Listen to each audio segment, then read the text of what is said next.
नमस्कार, जय शिवराय, जय महाराष्ट्र. पुन्हा एकदा सगळ्यांचं स्वागत आहे सत्यजित भोनकर ऑफिशियल आपल्या युट्यूब चॅनलवर. मित्रांनो, आज आपण पुन्हा एका नवीन विषयाला घेऊन आलो. मागची सिरीज आरोग्याकडे होती, आता आपण शिक्षणाकडे वळलो आहोत. या शिक्षणातील महत्वाचा मुद्दा तो आपण आता मागची रिसेंट व्हिडिओ बनवली होती, शालेय शिक्षण, आणि त्याच्यात पुढचा जी बरीचशी मागणी आली, बरेचसे फोन कॉल्स आले, बरेचसे मेसेज आले की स्पर्धा परीक्षा याच्यावर काहीतरी आपण बनवा आणि ते आपल्या गोरगरीब जनतेपर्यंत, विद्यार्थ्यांपर्यंत पोहोचू द्या, जेणेकरून आपल्या विद्यार्थ्यांचं भलं होईल आणि त्याच्यातून त्यांना अवेअरनेस येईल, मार्गदर्शन मिळेल. याच अनुषंगाने आज आपण आपली आजची व्हिडिओ बनवतात.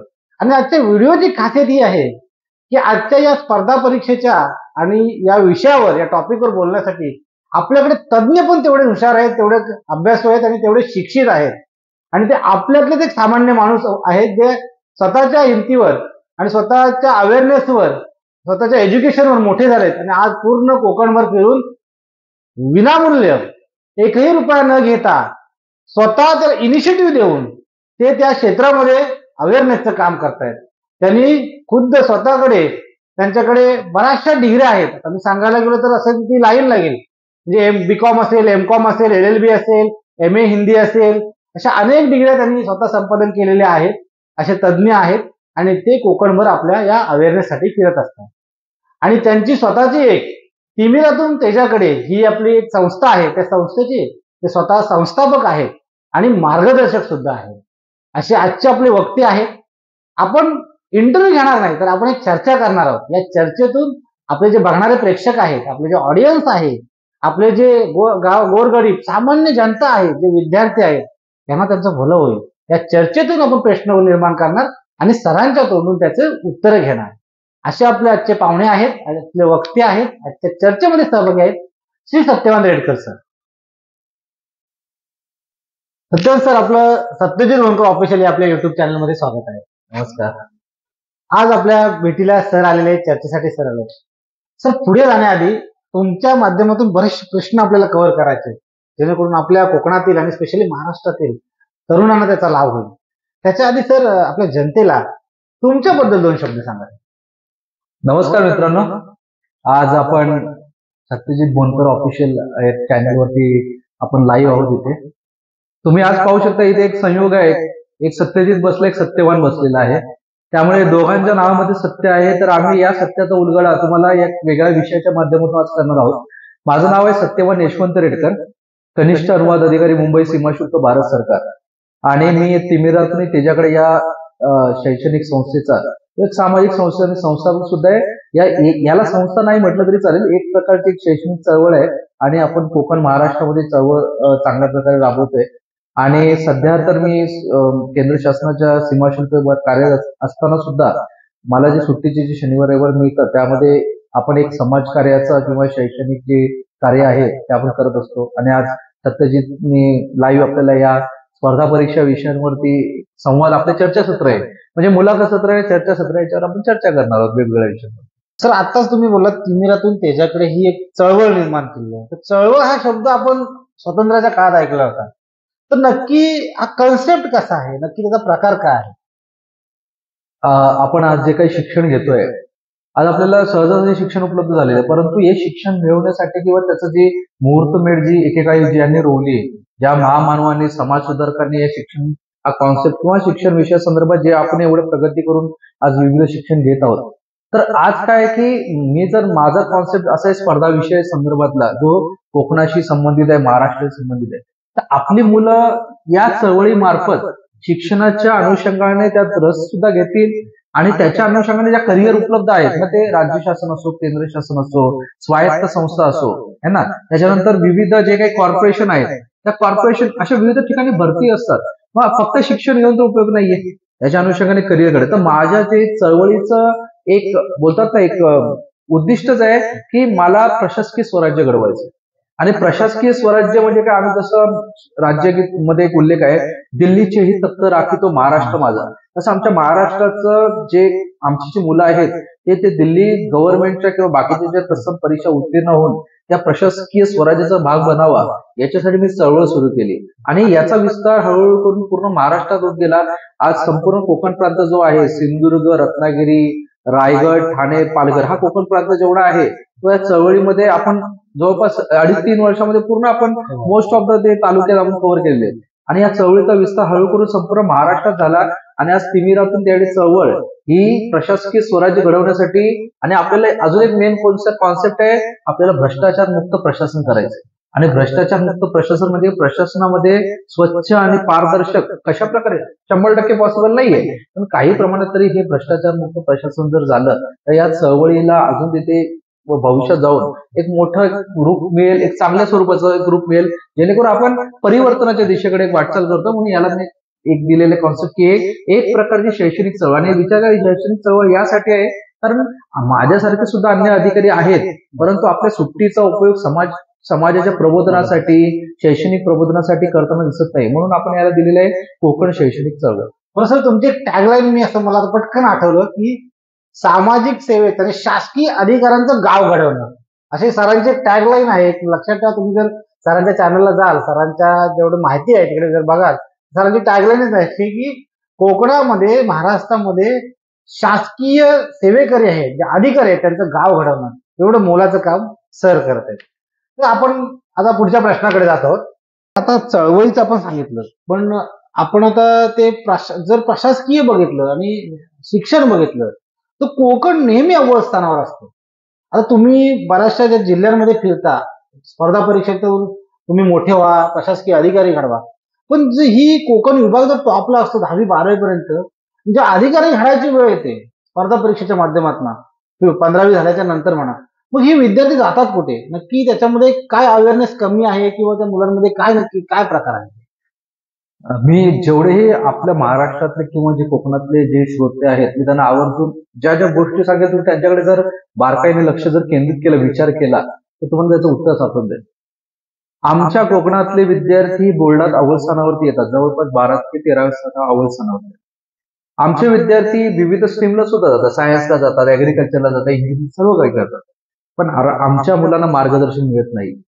माझ्यासारखे जे अधिकारी आहेत ते काय करतात, माझं कुटुंब, माझा परिवार, माझे मित्रमंडळी एवढं त्यांचं आयुष्य, मी लागलो बस झालं, माझ्या मुलं कसे लागतील बस झाले, म्हणजे ही स्वार्थी भूमिका झाली. परंतु मी जर अधिकारी असलो आणि मला जर एखाद्या शनिवार रविवार सुट्टी आहे, तर माझ्याकडे असलेलं ज्ञान किंवा मी ज्या कौशल्याने ती परीक्षा पास केली, एवढं जरी मार्गदर्शन मुलांना, शाळेमधल्या मुलांना, कॉलेजमधल्या मुलांना, महाविद्यालयातल्या मुलांना जर मिळालं तर आमच्या कोकणातली मुलं का नाही पुढे जाणार? दुसरी गोष्ट, आमची मुलं स्कॉलरशिप परीक्षेत उत्तीर्ण होतात, बाकीच्या ज्या परीक्षा असतात ज्या स्कूल लेवलला आहे त्याच्यामध्ये टॅलेंट सर्च परीक्षेमध्ये उत्तीर्ण होतात, पण हीच जी उत्तीर्ण होण्याची जी काही एक त्याच्यामध्ये जो सिलेबस किंवा ती कंटेंट असतो ना, तो स्पर्धा परीक्षेचा कंटेंट आहे, परंतु हा फॉलो स्कूल लेवल नंतर घेतला जातो का? नाही. आपण एक मुख्याध्यापक आहात, फॉर एक्झाम्पल तुमच्या शाळेतले विद्यार्थी अव्वल स्थानावरती येतात, 100% निकालामध्ये येतात, तुम्ही तुमच्या मुलांचा नंतर फॉलोअप घेतात का की तू 100% निकालामध्ये होता किंवा तुम्ही होते, तर तुम्ही आजच्या तारखेला काय करत आहात आणि तुम्हाला काय करायला पाहिजे? म्हणजे एक मार्गदर्शक म्हणून आपली भूमिका 10वी पर्यंतच, 12वी पर्यंतच, नंतर ते कोण करणार? जसं एक उदाहरण असं एक एक्झाम्पल सांगायचं झालं, आपण रोज ब्रश करतो, आज ब्रश करून ठेवून देतो का? रोज उठून आपण ब्रश करून ते दात साफ करतो. मग ज्या मुलांना तुम्ही आज एखादा उद्देश सांगितला, परंतु तो उद्देश उद्या राहणार आहे की नाही राहत, तर तुम्ही तुमच्या शाळेतले, कॉलेजमधले विद्यार्थी जेव्हा बाहेर पडतात तेव्हा आमचा माजी विद्यार्थी आजच्या घडीला काय करतोय आणि त्याला कसं पुढे न्यायला पाहिजे याच्यासाठी प्रयत्न करताना दिसून येत नाही. अजून मुख्य गोष्ट, आपण एक पालक आहात, आपला विद्यार्थी हुशार होता, माझी मुलगी, माझा मुलगा हुशार होता अमुक टक्के, पण माझा मुलगा आजच्या घडीला मागे का राहतोय याचं पालकांना सुद्धा अजूनही पडलेलं नाही. विद्यार्थी जे स्वतःला हुशार समजतात किंवा म्हणवतात की मी वर्गात हुशार आहे, परंतु मी आजच्या घडीला काय करतोय मला याचं भानच नसतं. त्यानंतर आमच्या कोकणामध्ये अजून एक महत्वाची गोष्ट आहे, मी सर्वांचं इथे लक्ष वेधू इच्छितो. अनावश्यक गोष्टींमध्ये कोकणातील मुलं जास्त रस घेतात आणि त्याच्यामध्ये वेळ खर्ची करतात. अनावश्यक गोष्टी कोणत्या? माझ्या मते अनावश्यक गोष्टी कोणत्या? मी क्लिअर फॅक्ट आहे, जे आहे ते आहे. शिक्षण क्षेत्रातला व्यक्ती आहे, करिअर घडवलेलं आहे, शून्यातून मी स्वर्ग गाठलेला आहे किंवा चांगल्या पोझिशनला पोहोचलेलं आहे, त्यामुळे शिक्षण, करिअर ही काळाची गरज मानतो. पण आमच्या विद्यार्थी राजकारण, क्रिकेटचे सामने, जत्रा, नाटकं, डबलबारी याच्यामध्येच रमलेले आहे. मी असं म्हणत नाहीये की कला जोपासू नका, परंतु कलेमध्ये सुद्धा करिअर आहे. उदाहरणार्थ सांस्कृतिक कोटा असतो केंद्र शासनामध्ये, कल्चरल कोटा म्हटलं जातं. हार्मोनियम वादक इतर राज्यातले, बँड वादक इतर राज्यातले. आमची मुलं नाशिक ढोल वाजवायला जातील, परंतु बँड वादक म्हणून आमची मुलं असतात का तिथे? नसतात. इन्स्ट्रुमेंट वाजवणारे आमचे कोकणातले लोक आहेत, जे हार्मोनियम आहे, तबला आहे, मग सांस्कृतिक कोट्यामध्ये आपले मुलं आहेत का? नसतात. आमची मुलं कुठे गेली? शनिवार रविवार मॅच खेळायला गेली. कुठे? एखादा चषक असतो, फॉर एक्झाम्पल बोनकर चषक आहे, सरपंच चषक आहे, अमुक चषक आहे, तमुक चषक आहे. परंतु आमची मुलं क्रिकेट क्लब मार्फत नॅशनल किंवा इंटरनॅशनल लेवलला गेली का? नाही. आमचे विद्यार्थी फॉर एक्झाम्पल सेंट्रल गव्हर्नमेंटचे जेवढे डिपार्टमेंट्स आहेत तिथे स्पोर्ट्स कोटा सुद्धा असतो. जसा कल्चरल कोटा आहे तसा स्पोर्ट्स कोटा असतो. स्पोर्ट्स कोट्यामध्ये कबड्डी प्लेअर इतर राज्यातले, ऍथलेटिक्स इतर राज्यातले आमचे सुद्धा असतात, क्वचित असतात. मग आमचे विद्यार्थी जिल्हा स्तरावरती जर खेळतात, राज्यस्तरावरती का नाही जात? राज्यस्तरावरती जर खेळले तर मग या पर्टिक्युलर पोझिशनसाठी इतर राज्यातली मुलं का? त्याच्यानंतर अजून एक तुम्हाला सांगतो, एनसीसी किंवा हे जे काही असतात त्याच्यासाठी सुद्धा स्पेशल रिक्रुटमेंट असते, त्याच्यामध्ये आमचे विद्यार्थी नसतात. पीडब्ल्यूडी दिव्यांगांसाठी सुद्धा रिझर्वेशन आहे, त्यांच्यामध्ये आपली मुलं नसतात. ईडब्ल्यूएस इकॉनॉमिकल विकर सेक्शन, ज्याला म्हटलं तर आर्थिक दृष्ट्या मागास. फॉर एक्झाम्पल आमच्या कोकणातला एखादा विद्यार्थी जो याच्यावरील शेतकरी आहे, तो मोठा करोडपती नाहीये, आर्थिक दृष्ट्या मागास आहे, परंतु त्याला ईडब्ल्यूएसचं आरक्षण आहे, पण त्याला माहित नसतं तुम्हाला ईडब्ल्यूएसचं आरक्षण आहे की नाही. मग मला सांगा की जर एवढे सारे प्रोव्हिजन जर आहेत, कल्चरल कोटा आहे, स्पोर्ट्स कोटा आहे, ईडब्ल्यूएस जे काही रिझर्वेशन आहे, अदर रिझर्वेशन आहे, एससी एसटी ओबीसी सगळे अदर रिझर्वेशन आहेत, याचा लाभार्थी इतर राज्यातला का? कोकणातील जेवढेही एवढे प्रेक्षक जेवढे ऐकतात, तुम्ही या गोष्टीकडे लक्ष वेधा. या सामन्यांमुळे आमच्या मुलांचं करिअर होत आहे का? आमची मुलं 10वी पर्यंत हुशार होती, नंतर ती हुशार का नाहीये? कारण जेव्हा जिल्ह्यामध्ये एखादी पोस्ट किंवा एखादं तुम्ही कोणतेही पद पहा, कलेक्टर त्या जिल्ह्यातला नसतो, तहसीलदार त्या जिल्ह्यातला नसतो, तलाठी त्या जिल्ह्यातला नसतो, एखाद्या नॅशनल बँकेमधले अधिकारी त्या जिल्ह्यातला नसतो, कोकण रेल्वेमध्ये एखादे व्यक्ती लागतात ते सुद्धा त्या भागातले नसतात. विचार करा, तुम्ही स्थानिक भूमिपुत्र जे काही आहात, तुमच्याकडे खूप सारं शिक्षण आहे, परंतु तुमच्या प्रत्येक शिक्षणाच्या अनुषंगाने शासनामध्ये विविध संधी आहे. मग ते 10वी असेल, ITI असेल, डिप्लोमा असेल, इंजिनिअरिंग असेल, मेडिकल असेल, पॅरामेडिकल, तुमचे जे काही कोर्सेस असतील, टेक्निकल कोर्सेस असतील, सर्वांसाठी आपल्याकडे खूप ऑपॉर्च्युनिटी उपलब्ध आहे. कोकणातील विद्यार्थी मागे राहण्याचं कारण lack of awareness, lack of guidance, त्याला स्वतःला स्वारस्य नाहीये, उदासीनता असते. तुम्ही झोपेत स्वप्न पाहण्यापेक्षा उघड्या डोळ्याने स्वप्न पहा आरशामध्ये, की समोर जो आरशामध्ये दिसणारा व्यक्ती जो कलेक्टर आहे आणि तो भविष्यात मी होणार. तुम्ही जर अशी स्वप्न पाहिले तर विचार करा, जे प्रशासकीय स्वराज्य जे म्हणतोय ना, किंवा शासकीय कर्मचाऱ्यांचं गाव, कोकणातील प्रत्येक गाव शासकीय कर्मचाऱ्यांचा होऊ शकतो, सैनिकांचं गाव होतं, बाकीचे गाव होतात. मग विचार करा, एका घरातून एखादा व्यक्ती सेंट्रल गव्हर्नमेंटमध्ये असेल, स्टेट गव्हर्नमेंटमध्ये असेल, बँकामध्ये असेल, प्रत्येक घरामध्ये एक जर व्यक्ती जर झाला तर का नाही शासकीय कर्मचाऱ्यांचं गाव होऊ शकत? डेफिनेटली सर्व गोष्टी पॉसिबल आहे, परंतु हे सर्व पालकांवरती, विद्यार्थ्यांवरती, जे शाळेमध्ये मुख्याध्यापक शिक्षक आहे यांनी जर शालेय स्तरापासून हेच स्पर्धा परीक्षेचं बाळकडे व्यवस्थित जर पाजलं, व्यवस्थित जर फॉलोअप घेतला, व्यवस्थित याच्यात रुची दाखवली, तर हे काही अशक्य नाहीये.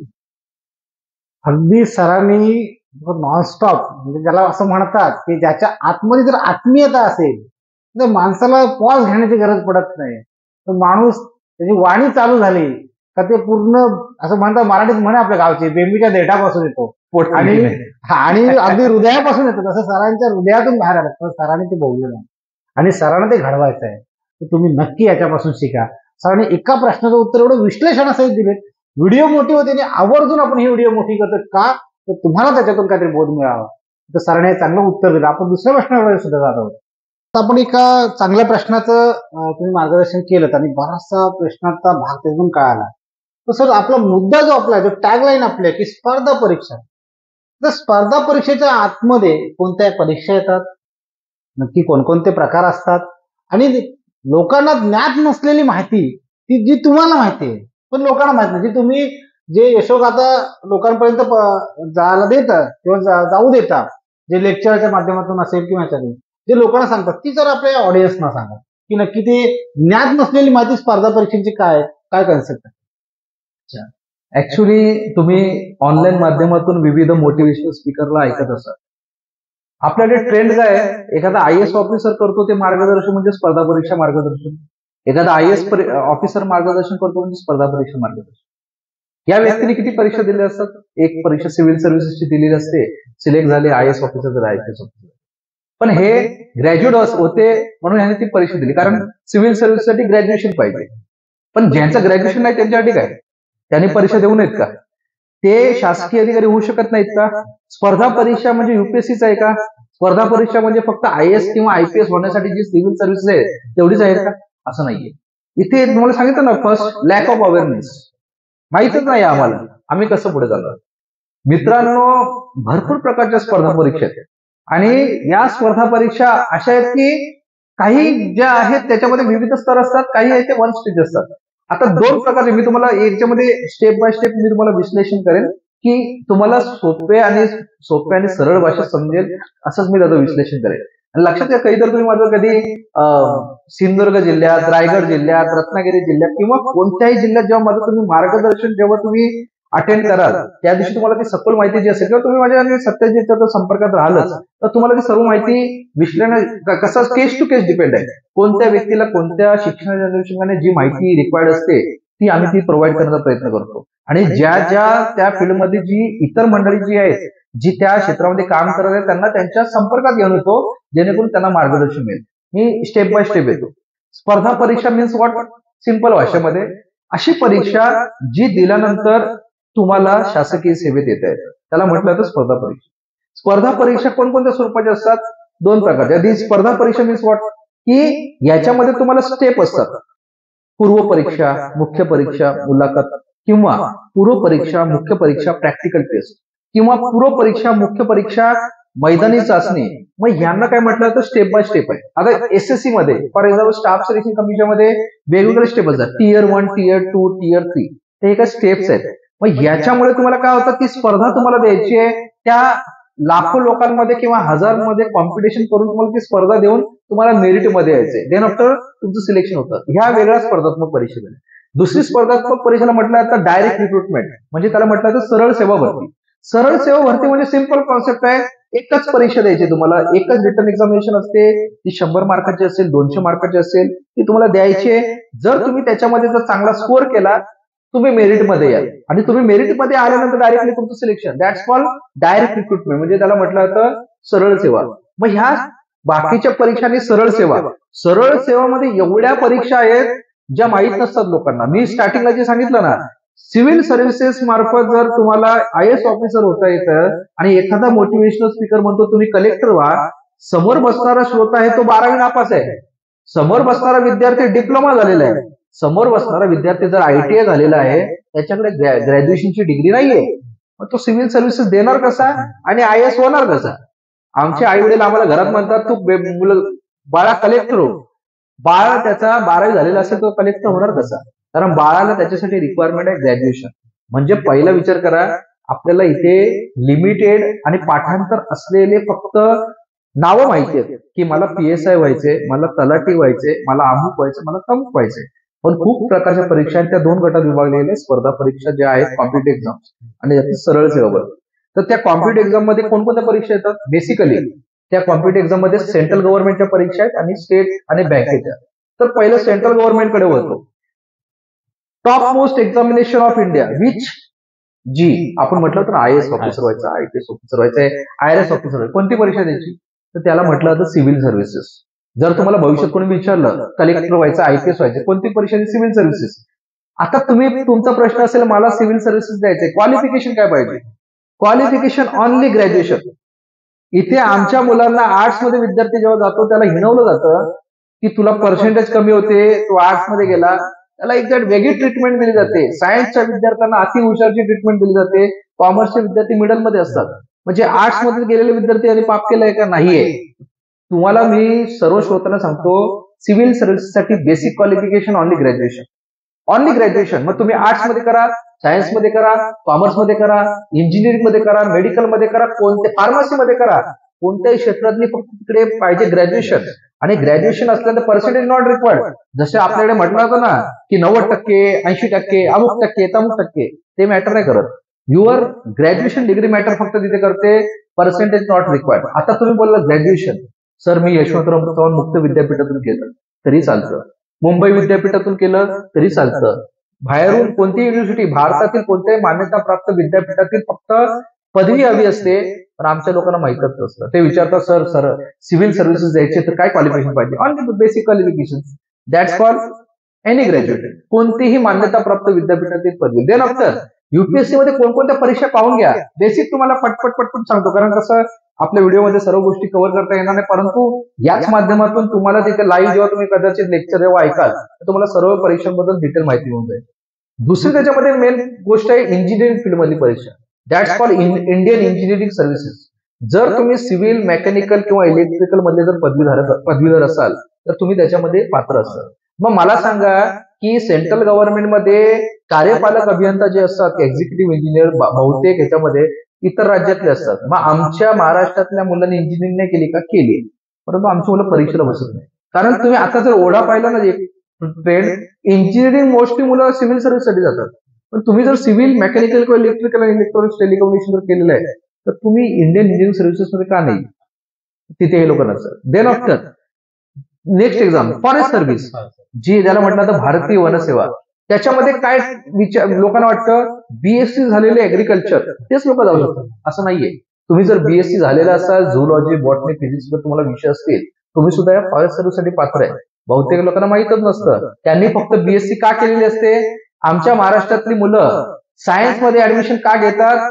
की जसं मालवणीमध्ये, मला खूप मालवणी बोलायची सवय असते मध्ये, माझो झेल 90%, खैसर गेलो सायन्सला गेलो. माझो झेल 98%, खैसर गेलो सायन्सला गेलो. माझो झेल 80%, 70%, कुठे गेलो? कॉमर्स मध्ये गेलो. मग हे अति हुशार म्हणून जे वर्ग म्हटलं जातो ना तसा, मग ते अति हुशार मुलांना माहितच नसतं की आम्ही बीएससी समजा ह्याच्यामध्ये केलेला आहे, आम्ही फॉरेस्ट सर्व्हिस साठी पण एलिजिबल आहे. पण नाही, मग इथे फॉरेस्ट सर्व्हिसेस मध्ये सुद्धा जे फॉरेस्ट ऑफिसर व्हायचे. देन आफ्टर पुढचं सांगतो, कंबाईंड मेडिकल सर्व्हिसेस. त्या कंबाईंड मेडिकल सर्व्हिसेस मध्ये रिक्वायरमेंट आहे क्वालिफिकेशन एमबीबीएस. आमची सुद्धा इकडे पेढे वाटले जातात. माझा मुलगा एमबीबीएस झाला, परंतु माझा मुलगा एमबीबीएस झाल्यानंतर युपीएससी मध्ये कंबाईंड मेडिकल सर्व्हिसेस म्हणून जी परीक्षा असते त्याच्यामध्ये डिव्हिजनल मेडिकल ऑफिसर जे असतात ते इतर राज्यातले का? मग तिथे आपली मुलं का नाही? मग हे मेडिकल सर्व्हिसेस पण आपल्यासाठी आपली मुलं नसतात. नंतर येते एनडीए. आपला बेसिक कॉन्सेप्ट काय असतो की ग्रॅज्युएशन झालं तर आम्ही गव्हर्नमेंटच्या परीक्षा देऊ शकतो. डोक्यातून काढून टाका. जर तुम्ही 12वी जर सायन्स स्ट्रीम मधले जर विद्यार्थी असाल आणि तुम्हाला पीसीएम कॉम्बिनेशन असेल, फिजिक्स, केमिस्ट्री, मॅथमॅटिक्स, तर तुम्ही एनडीए या म्हणजे नॅशनल डिफेन्स अकॅडमी याच्या अंडर तुम्ही एअरफोर्स अँड नेव्ही याच्यामध्ये तुम्ही पात्र आहे. Only qualification 12th standard. आणि त्याच्यानंतर आता जे विद्यार्थी ज्यांना पीसीएम सब्जेक्ट कॉम्बिनेशन नाहीये, बायोलॉजी वगैरे बाकीच्या ज्या गोष्टी किंवा जे आर्ट्स आणि कॉमर्स मधले विद्यार्थी आहे ते आर्मी विंग मध्ये जाऊ शकतात. विचार करा मित्रांनो, 12वीच्या बेसिसवरती एनडीए मध्ये तुम्ही भारत सरकारच्या सेवेमध्ये येऊ शकतात. एक स्टार्टिंग पॉइंट आहे एनडीएचा. आणि एनडीए मध्ये सुद्धा आपल्या भागातील लोक नाहीये. एनडीए मध्ये अगोदर मुलांना संधी होती, आता मुलींना सुद्धा संधी दिली गेलेली आहे. आमचं देशप्रेम फक्त 26 जानेवारी आणि 15 ऑगस्ट सेल्फी काढण्यापुरती, परंतु आमचं देशप्रेम तिथे करिअरमध्ये आम्हाला दिसत नाही तिथे. किंवा आमची मुलं जी एनसीसी वगैरे जे स्कूलमध्ये करतात, परेड किंवा जे काही असतात, मग आमची मुलं त्या एनडीए मध्ये का न जात? आमचं देशप्रेम फक्त 2 दिवस असणार का? मग जर देशप्रेम जर आहे तर आम्ही त्याच्यामध्ये करिअरच्या अनुषंगाने पण पाहणं गरजेचं आहे. 17.5 ते 21 वर्ष जर तुमचं वयोगट असेल तर you can appear for NDA examination. तुम्ही वेगवेगळ्या विंग्स मध्ये जाऊ शकता. देन आफ्टर नेक्स्ट एक्झाम त्याच्यामध्ये आहे की तुम्हाला असिस्टंट कमांडंट होता येतं युपीएससीच्या मार्फत. आणि ते कशामध्ये? CAPF, that's called central arm police forces. UPSC मार्फत ही परीक्षा कंडक्ट होते, त्याच्यामध्ये सुद्धा तुम्हाला जात येतं. तो विचार जरा तुम्ही, आपल्याला फक्त वाटत असतं सिव्हिल सर्व्हिसेस. युपीएससी मध्ये एवढ्या साऱ्या परीक्षा आहेत, कोण देत आहे? नाही. पण युपीएससी मध्ये एवढ्याच परीक्षा नाहीये. या मी तुम्हाला सांगितलं ना 2 कॅटेगरी, एक स्पर्धा परीक्षा आणि एक सरळ सेवा. मग युपीएससी मध्ये पण सरळ सेवा असते. सरळ सेवा कोणती? मोठी मोठी जी पदं असतात की सेंट्रल गव्हर्नमेंट मधली किंवा जी बाकीची काही तत्सम पदं असतात ती वन स्टेज रिटर्न एक्झामिनेशन किंवा मुलाखतीद्वारे भरली जातात. ती सुद्धा युपीएससी मार्फत भरली जातात. मग ह्या सरळ सेवा मार्फत सुद्धा तुम्हाला युपीएससी मध्ये तुम्हाला करिअर बनवता येतं. आणि जे आम्ही तुम्हाला लिस्ट सांगितलं ना मगाशी, त्याच्या मार्फत तुम्हाला सुद्धा करिअर बनवता येतं. त्याच्यानंतर आपण अजून खालच्या स्तराला सेंट्रल गव्हर्नमेंटमध्ये अजून रिक्रूट कोण करतं? Staff selection commission, SSC. आमच्या विद्यार्थ्यांना एसएससी म्हणजे माहित असतं 10वी, पण आमच्या विद्यार्थ्यांना एसएससी मध्ये माहितच नाहीये staff selection commission. Central government मध्ये स्टाफ सिलेक्शन कमिशन मार्फत जे रिक्रुटमेंट होते ना वेगवेगळे, आता तुम्हाला मी एक्झाम्पल देतो. First examination of SSC CGL. CGL means combined graduate level, जे सेंट्रल गव्हर्नमेंटसाठी जी BC ची पदं असतात ती CGL द्वारे भरली जातात. आता या CGL मध्ये सुद्धा इन्स्पेक्टर पोझिशन आहे. आम्हाला इन्स्पेक्टर बनायचे महाराष्ट्रातल्या मुलांना. कोणते इन्स्पेक्टर? PSI. कोण सब इन्स्पेक्टर? खाकीवरती. मग मला सांगा, तुम्हाला जर इन्स्पेक्टर जर व्हायचंय, तुम्ही स्टेट गव्हर्नमेंटसाठी जर इन्स्पेक्टर व्हायचे, सेंट्रलला व्हा ना. पण आमच्या मुलांना माहितच नाही, किंवा असतं माहित पण आमच्या मुलं प्रयत्नच नाही करत. मग जर तुम्ही CGL जर एक्झाम दिली तर तुम्ही custom inspector, income tax inspector, preventive officer, assistant section officer, आमचे कॉमर्सचे विद्यार्थी जे कुठेतरी पतपेढीमध्ये जाऊन काम करतात, मी कोण आहे? अकाउंटंट आहे. मी कोण आहे? कॅशियर आहे. मी कोण? ऑडिटर आहे.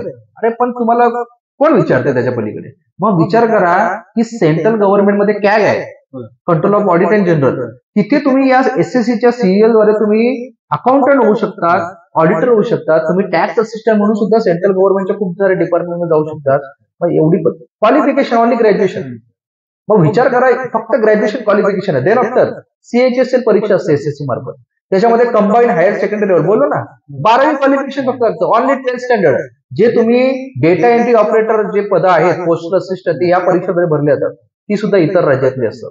त्याच्यानंतर अजून परीक्षा MTS.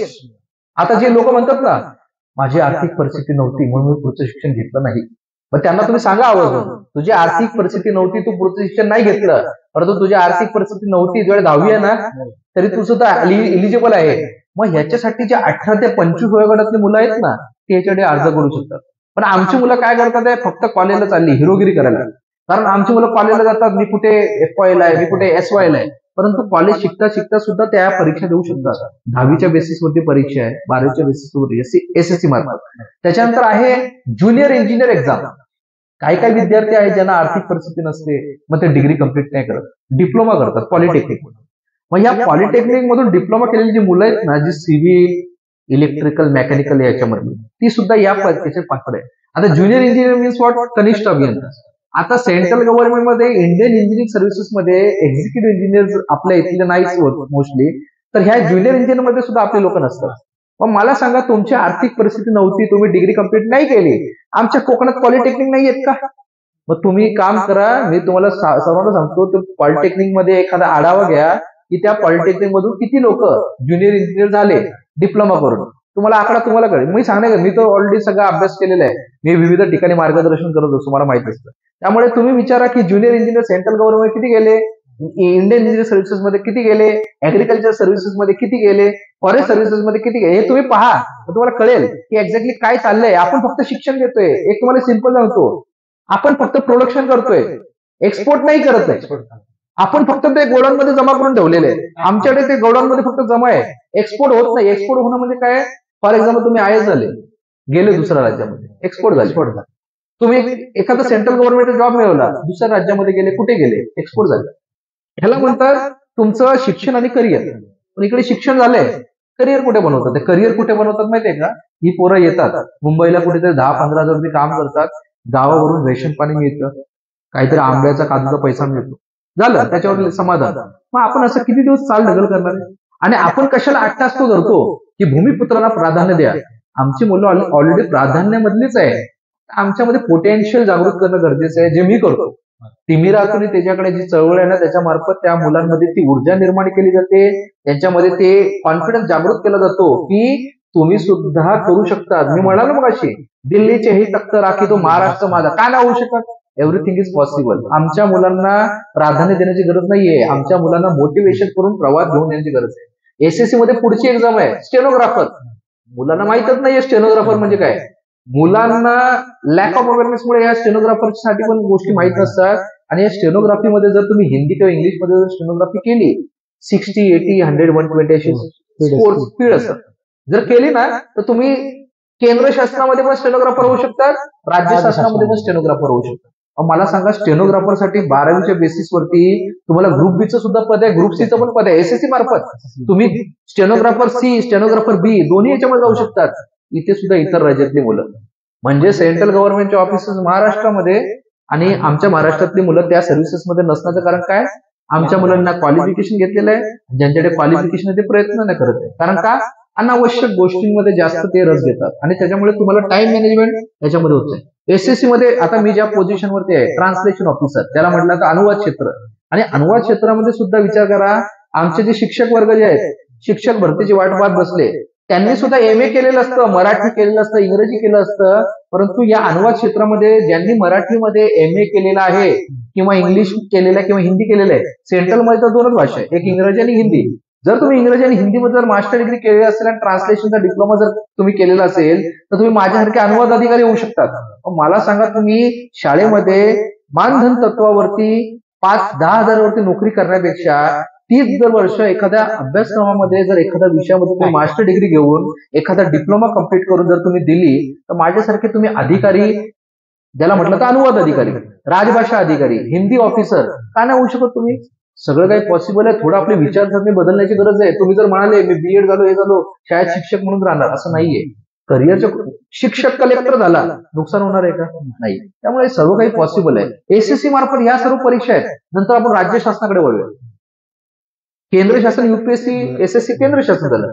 राज्य एसएससी मध्ये अजून एक मुद्दा राहिला, जसं मगाशी म्हणाला आम्हाला इन्स्पेक्टर व्हायचंय, केंद्र शासनाचे इन्स्पेक्टर नाही होत, राज्य शासनाचे होतात. तशी आहे ना, एसएससी मध्ये एक परीक्षा असते कॉन्स्टेबल GD, आणि constable GD means what, general duty.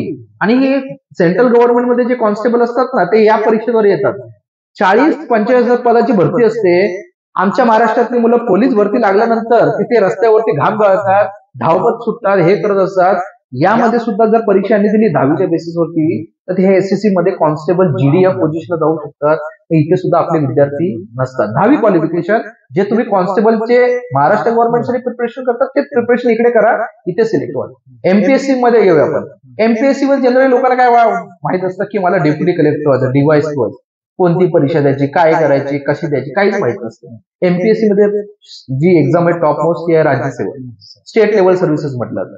म्हणजे डेप्युटी कलेक्टर, DYSP किंवा जी काही तत्सम ग्रुप लेवलची वगैरे पद आहेत ती या राज्यसेवा मार्फत निवडल्या जातात. Then after group B, group C, या परीक्षा MPSC कंडक्ट करतं. यांचे वेगवेगळे सिलेबस आहे. तुम्ही जर mpsc.gov.in जर साईटवर गेले तर तुम्हाला सिलेबस, त्यांचं बाकीचे जे काही गोष्टी आहेत ते सर्व काही उपलब्ध आहे. आणि आज इंटरनेट एवढं हे झालेलं आहे, तुम्हाला पुस्तकं कॅरी करण्याची गरज नाही. एखादा टॉपिक असेल, भारताचा इतिहास, महाराष्ट्राचा इतिहास, सहज टाकल्यानंतर तुम्हाला सगळे टॉपिक मिळतात. त्यामुळे तुम्ही इंटरनेटचा वापर आवश्यक गोष्टींसाठी किती करतात आहे, अनावश्यक गोष्टींसाठी किती करतात आहे, हे महत्वाचं. तुम्ही विचार करा, लॉकडाऊन मध्ये लोक केक बनवायला शिकले, खायच्या गोष्टी शिकले, शिक्षणाच्या गोष्टी कधी शिकणार? त्यामुळे आपल्याला खाण्याच्या गोष्टीसोबत शिक्षण आणि बाकीच्या गोष्टी सुद्धा या सगळ्या उपलब्ध आहे. पण आम्हाला ते गोष्टी कशा प्रकारे ऑब्झर्व करायच्या किंवा वापर करायला माहित नसतं. MPSC मध्ये जी ग्रुप C ची जी एक्झाम आहे ना, लिखित टंक लेखक, त्याच्यामध्ये आमच्या मुलांची एक गोष्ट असते. कारण ह्याच्यामध्ये काय होतं की ऑनली फॉर महाराष्ट्र, पण आमच्या कोकणातली मुलं काय नसतात माहितीये का? आमच्या मुलांकडे ग्रॅज्युएशन आहे, पण आमची मुलं त्या ग्रुप C सर्व्हिससाठी पात्र काय होत माहितीये का? आमच्या मुलांकडे टायपिंग असतं. मराठी टायपिंग जर बोलतो एखादा वडील की जा बाबा टायपिंग कर, तर तो आपल्या बापाला येड्यामध्ये काढतो की मला नका शिकू, मी टायपिंग काय करणार. पण त्या टायपिंग सर्टिफिकेट नसल्यामुळे तुम्हाला अर्ज पण करता येत नाही. मग मी जे तुम्ही लोक ऐकत आहात, मी तुम्हाला आता हेच गोष्टी सांगतो. 10वी झाल्यानंतर जे काही 5 वर्ष जे असतात ना, त्यामध्ये मराठी, इंग्रजी, टायपिंग, स्टेनोग्राफी वगैरे जे असतात ना, ते करून घ्यायचं.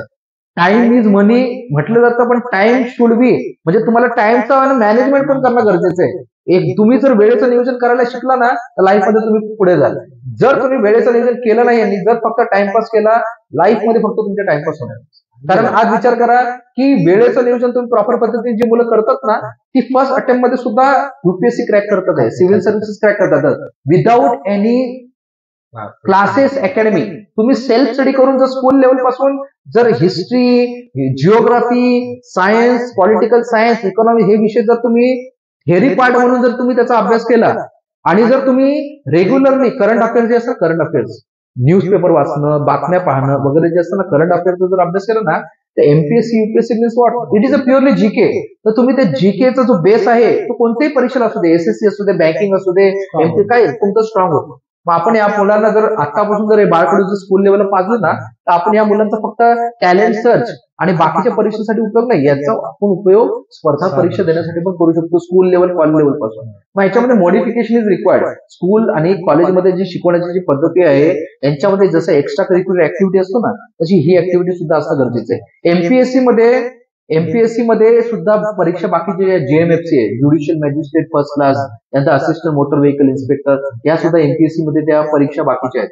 नंतर बँकिंग जे सेक्टर आहे, नॅशनलाइज बँका वगैरे असतात, त्याच्यामध्ये सुद्धा ज्या पीओची एक्झाम आहे, प्रोबेशनरी ऑफिसर आहे, क्लर्क आहे, स्पेशलिस्ट ऑफिसर आहे, खूप सारी पदे आहेत. देन आफ्टर मला डायरेक्ट रिक्रुटमेंट, आयटीआय झालेल्या मुलांसाठी पण खूप परीक्षा आहे, डिप्लोमा झाल्यांसाठी सुद्धा आहे, पॅरामेडिकल कोर्स केल्यासाठी सुद्धा आहे, सर्टिफिकेट कोर्स केल्यासाठी सुद्धा आहे. विचार करा, भरपूर परीक्षा आहेत, परंतु याचे लाभार्थी एकतर इतर जिल्ह्यातले असतात, इतर राज्यातले असतात. मी या चॅनलच्या माध्यमातून सर्वांना एकच निवेदन करेल की जेव्हा जेव्हा सत्यजित भोनकर असेल किंवा कोणीही जेव्हा एखाद्या असं व्याख्यानाचं आयोजन करतो ना, तर त्या भागातल्या स्थानिकांनी आवर्जून उपस्थित राहावं आणि मार्गदर्शन लाभलं. तुम्हाला तर माझा कॉन्टॅक्ट नंबर डिस्क्रिप्शन मध्ये मिळून जाईल. सत्यजित भोनकर जे काही आता जी ऍक्टिव्हिटी या युट्यूबच्या माध्यमातून जे समाज प्रबोधनाचं जे माध्यम आहे त्याच्यातून करतोय, विविध विषय जे हाताळतोय आणि जे लाईव्ह सेशनच्या माध्यमातून लोकांपर्यंत पोहोचतोय, मी खरोखरच तुला एक बोलतो ना, मी तुला आभार मानेल की अशा प्रकारची जनजागृती होणं खूप गरजेचं आहे. नाहीतर रिल्स अनावश्यक पाहण्यांमध्ये सुद्धा लोक एखादी आपला वेळ घालवतील, परंतु अशा प्रकारचे युट्यूब चॅनलला एक लाईक किंवा एक कमेंट किंवा एक शेअर करायला ही लोक तिथे पुढे पाठी विचार करतील. तर अशा प्रकारचे एज्युकेशनल व्हिडिओज असतील किंवा जे अवेअरनेस व्हिडिओज असतील, जास्तीत जास्त लोकांनी शेअर करावेत आणि जास्तीत जास्त तू अशा प्रकारचे विषय या मंचावर घेऊन येशील हीच मी अपेक्षा एवढं बाळगतो. नक्की. आणि पूर्ण डिस्क्रिप्शन म्हणजे त्याचं डिस्क्रिप्शन म्हणतो आपण जे माहितीचं पूर्ण सविस्तर माहिती सांगितलेली आहे. युपीएससी काय आहे, एमपीएससी काय आहे, कोणत्या परीक्षा असतात, त्या कोणत्या कोणत्या विभागाच्या असतात, त्या परीक्षा देण्यासाठी पात्रता काय असते, सगळी इत्तमभूत माहिती सरांनी एकदम क्लिअर, सोप्या आणि साध्या भाषेत सांगितली. आता याचा पुढचा भाग सांगतो. आज आपण लाईव्ह व्हिडिओ शूट केलेली आहे, म्हणजे बरीचशी माहिती सरांच्या माध्यमातून दिलेली आहे. मी आज आवर्जून या व्हिडिओच्या माध्यमातून आपल्या सगळ्यांना, खास करून कोकणवासियांना सांगू इच्छितो की लाईव्हच्या पुढचा भाग आपला येतोय. तुम्ही जिथे असाल, ज्या शाळेमध्ये असाल, ज्या विभागात असाल, ज्या महाविद्यालयात असाल, त्या महाविद्यालयातून आमचे नंबर, सरांचा नंबर, माझा नंबर नावासहित डिस्क्रिप्शन मध्ये दिलेला आहे. ज्या ज्या विभागात तुम्हाला हे स्पर्धा परीक्षेचे क्लासेस, सेमिनार घ्यायचे आहेत, तुम्हाला मार्गदर्शन हवंय, तुम्ही एक पाऊल पुढे या, आम्ही तुमच्यासाठी 10 पाऊल पुढे यायला तयार आहोत. आम्ही वाट बघतो तुमच्या संपर्काची. कोकणातील प्रत्येक गाव, प्रत्येक घर हा प्रशासकीय सेवेत आम्हाला तयार करायचा आहे आणि ते सरांच्या माध्यमातून, सरांचा चळवळ हा शब्द आहे, त्या चळवळीच्या माध्यमातून मी सत्यजित भोनकर ऑफिशियल या आपल्या युट्यूब चॅनलच्या माध्यमातून आम्ही या सामाजिक परिवर्तन या विषयाकडे हात घातला आणि आपण नक्कीच ते परिवर्तन आणि सामाजिक प्रबोधन करू. आणि या आजच्या या व्हिडिओसाठी आपल्याला खास करून वेळ देऊन, आजचं वेळेचं मी टायमिंग तुम्हाला मुद्दाम सांगत नाही, तर मी कधीतरी आवर्जून सांगेल की कोणत्या टायमाला ही व्हिडिओ शूट केली ती. तर सत्यनारायण सर, आपण एवढ्या वेळ करून आपल्या बिझी शेड्यूलमध्ये आपण या युट्यूब चॅनलला भेट दिली आणि अतिशय अमूल्य माहिती आणि मार्गदर्शन आपल्या या जनतेला केलं, त्याच्याबद्दल मी सत्यजित भोनकर ऑफिशियल आपल्या चॅनलतर्फे आणि संपूर्ण फॅमिलीतर्फे आपले आभार व्यक्त करतो. जातो तुम्हाला सांगतो, पूर्ण माहिती बघा आवर्जून. व्हिडिओ मोठी आहे पण अतिशय महत्वाची आहे. पूर्ण व्हिडिओ बघा. पूर्ण व्हिडिओ बघून नुसतं लाईक करू नका, तर कमेंट आवर्जून द्या. तुम्हाला निगेटिव्ह असेल तरी चालेल, पॉझिटिव्ह असेल तरी चालेल. तुमच्या कमेंटमधून आम्हाला प्रोत्साहन मिळतं नवीन काहीतरी करण्याचं. ती कमेंट आवर्जून द्या आणि आवडलं तर शेअर करून सबस्क्राईब करायला विसरू नका. धन्यवाद.